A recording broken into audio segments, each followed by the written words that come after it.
कोल्हापुर जिला बैंक के अध्यक्ष और राज्य के मंत्री हसन मुशर्रफ जल्द ही अपने पद से इस्तीफा देने वाले हैं। एक परिवार कई पद की हो रही आलोचना को देखते हुए उन्होंने यह फैसला लिया है। मुशर्रफ पिछले 40 सालों से जिला बैंक से जुड़े हैं और पिछले 13.5 साल से अध्यक्ष पद संभाल रहे थे। अब उनके इस्तीफे से जिले की राजनीति और सहकारी क्षेत्र में नई हलचल शुरू होने की संभावना है।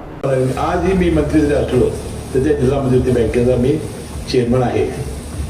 मी पद का सोडलं नाही तर मला सोडू देत नाहीत म्हणून सोडत नाही।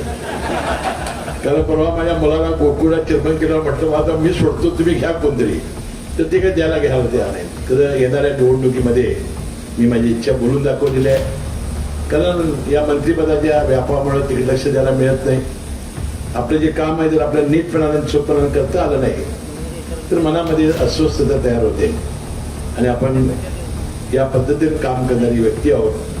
आणि म्हणून या सहकाराचा एक गाढा अभ्यास, सहकाराचे अनेक छोटे मोठे प्रश्न मला अनेक वर्षाच्या अनुभवानं मिळालेले आहेत आणि म्हणून तो तुम्हाला शेअर करण्याचा मी प्रयत्न केला।